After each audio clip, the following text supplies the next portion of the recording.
तर रायगड जिल्ह्यामध्ये 2 दिवस झालेल्या संततधार पावसामुळे जिल्ह्यातल्या नद्या आता ओसंडून वाहायला सुरुवात झाली. माणगाव तालुक्यातल्या काळा नदी गोरेगावजवळ ओसंडून वाहते, त्यामुळे 100 गावांना पिण्याचं पाणी पुरवणारा बंधारा पाण्याखाली गेलाय.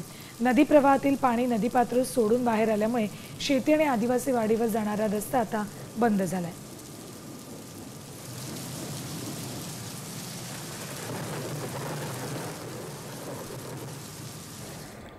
काळा नदीला पूर आलेला आहे. रायगडमधल्या जवळपास सगळ्याच नद्या आता ओव्हरफ्लो व्हायला लागलेल्या आहेत, त्यामुळे शहरांमध्ये आणि वस्त्यांमध्ये पाणी शिरतंय. शेती पिकांमध्ये सुद्धा पाणी शिरलेलं आहे. याचा फटका स्थानिकांना बसतोय. रायगडमध्ये काळा नदीला पूर आल्यानंतर संपूर्ण परिसरात पाणीच पाणी झालेलं आहे.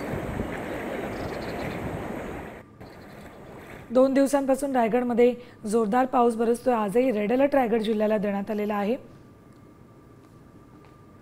काळा नदीला पूर आलेला आहे, तर रायगड जिल्ह्यातल्या अगदी छोटे मोठे ओढे नाले हे ओसंडून वाहायला लागलेले आहेत.